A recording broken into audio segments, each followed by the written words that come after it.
But these people have served years of jail, and their lives have been ruined. And in many cases, listen to me for a second. Stop interrupting. Okay, guys, before we dive into the video, here's some context.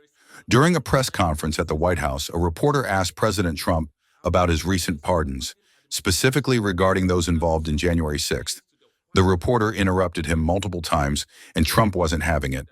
He told the reporter to stop interrupting and continued with a pretty fiery response. Mr.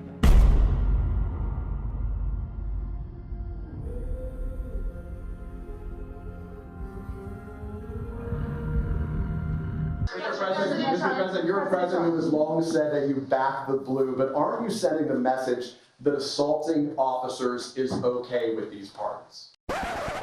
Now, Trump explains that he pardoned or commuted sentences for people who had already served years in prison, comparing them to murderers who aren't even charged.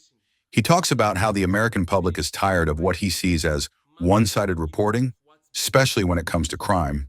He also deflects the question to bring up illegal immigration and violent criminals coming from other countries. So let's watch the video and I'll share my thoughts afterward on how he handles the situation and whether he addresses the question or not.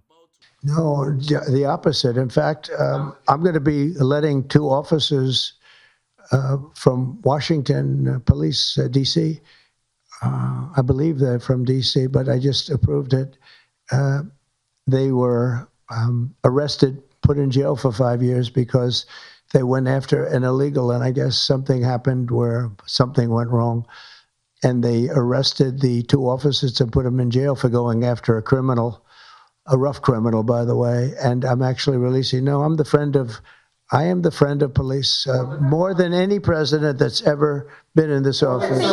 More than 400 of the people that you pardoned, though, assaulted officers. So I want to ask you about the Vice President, J.D. Vance. He said, this is a week ago, he said, if you committed violence on January 6th, obviously you should not be pardoned. Why is your Vice President wrong? Well, only for one reason. They've served years in jail. They should not have served, and they've served years in jail, and murderers don't even go to jail in this country. And we had 1,500. We have 16 under review. As you know, we commuted about 16 of them because it looks like they could have done things that were not acceptable for a full pardon. But these people have served years of jail, and their lives have been ruined. And in many cases, listen to me for a second. Stop interrupting. They've served years in jail, and if you look at the American public is tired of it. Take a look at the election. Just look at the numbers on the election. We won this election in a landslide because the American public is tired of people like you that are just one-sided, horrible people in terms of crime. You don't talk about all the people that have been killed and what happens to those murderers. Murderers get no time. You take a look at some of these DAs. They go after political opponents, but they don't go after people that shoot people in the street. They're caught. They know where they're living. They know everything. They don't even go up to pick them up anymore. They just let them live there. They know all about it. They have their pictures. They have the tape of the shooting, and they don't even go up and you're talking about this. No, we pardoned people that were treated unbelievably poorly. In the history of our country, there's never been anything take place like this. They're still looking for them, but they're not looking for the murderers, the people that are killing everybody.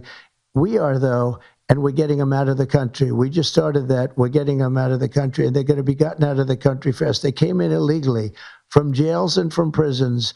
They killed many people. Some of them killed many people. About 50% of them killed more than one person. They were released into our country. That's what we're focused on, not the kind of nonsense you're talking about. Okay, so here's my take on this. Trump definitely wasn't having any interruptions during this exchange. He told the reporter to stop cutting him off, which I think shows how frustrated he was with the line of questioning. He didn't directly answer the question about the pardons. Instead, he shifted the focus to broader issues like murderers not being charged and illegal immigrants coming into the country.